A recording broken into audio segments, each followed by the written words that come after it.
Assalamualaikum warahmatullahi wabarakatuh. Perkenalkan, kami dari kelompok 1 akan menjelaskan materi periodisasi pemberlakuan UUD 1945. Proses penyusunan UUD NRI tahun 1945 Indonesia melibatkan perjalanan panjang dan serangkaian perubahan seiring perkembangan situasi dan keadaan di Indonesia. Konstitusi yang pernah berlaku di Indonesia semuanya menganut demokrasi Pancasila. Indonesia pernah menggunakan beberapa konstitusi yang semuanya menjunjung tinggi nilai demokrasi.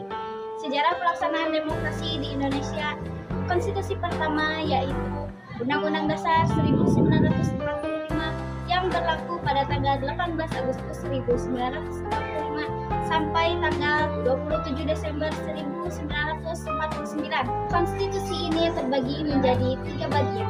Yang pertama, Mukadimah Konstitusi yang dinamai dengan pembukaan. Yang kedua, batang tubuh konstitusi yang terdiri atas 16 bab dan 36 pasal. Dan yang ketiga, bagian penutup konstitusi yang terbagi atas bab 16 pasal 37 tentang perubahan Undang-Undang Dasar, aturan peralihan dalam 4 pasal dalam 2 ayat. Secara garis besar, struktur Undang-Undang Dasar 1945 terdiri dari 3 bagian. Yang pertama, pembukaan, kedua, batang tubuh, dan yang ketiga, penjelasan. Undang-Undang Dasar Republik Indonesia Serikat yang berlaku pada 27 Desember 1949 sampai 17 Agustus 1950. Selama berlakunya Konstitusi RIS atau juga dikenal dengan Undang-Undang Dasar Republik Indonesia Serikat 1945 terdiri dari 3 bagian, yaitu yang pertama Mukadimah terdiri dari 4 alinea. Yang kedua, batang tubuh terdiri dari 6 bab 197 pasal, dan yang ketiga lampiran. Adapun ketentuannya yaitu bentuk negara serikat, sedangkan bentuk pemerintahan adalah republik. Ada sistem pemerintahan parlementer. Kepala pemerintahan dijabat oleh Perdana Menteri.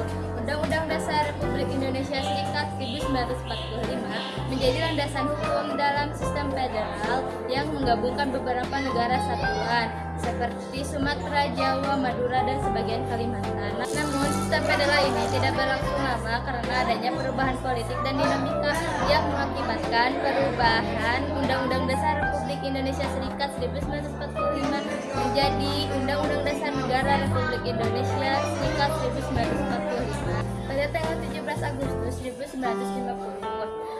Karena banyak aspirasi yang muncul, akhirnya negara kesatuan tersebut kembali menjadi negara satuan.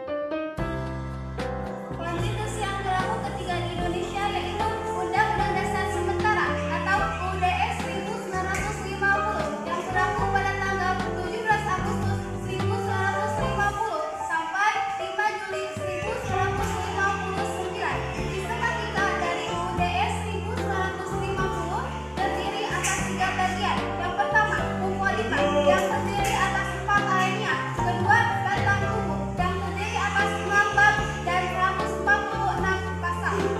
Dan ketiga, isi pokok yang diatur dalam UUDS 1950 meliputi bentuk negara kesatuan dan bentuk pemerintahan republik, sistem pemerintahan parlementer, dan badan konstitusi yang akan menyusun undang-undang dasar tetap menggantikan UUDS 1950.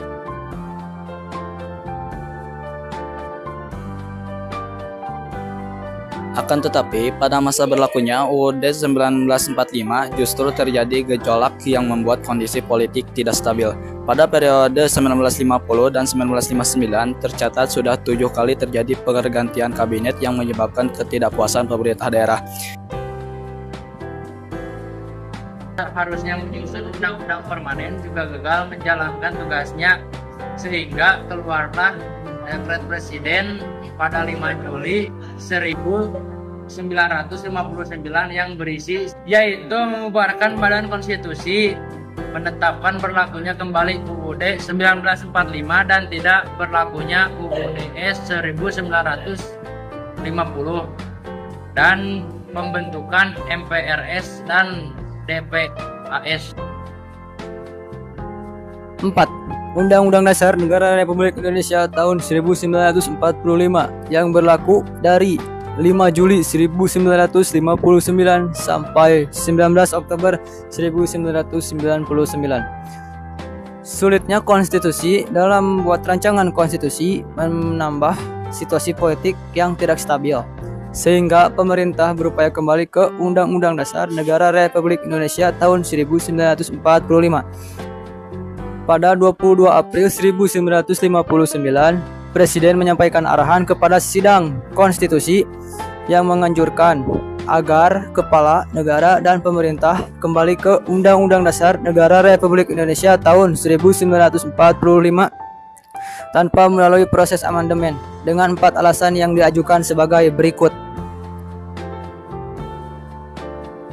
Undang-Undang Dasar Negara Republik Indonesia tahun 1945 dianggap sebagai solusi terbaik.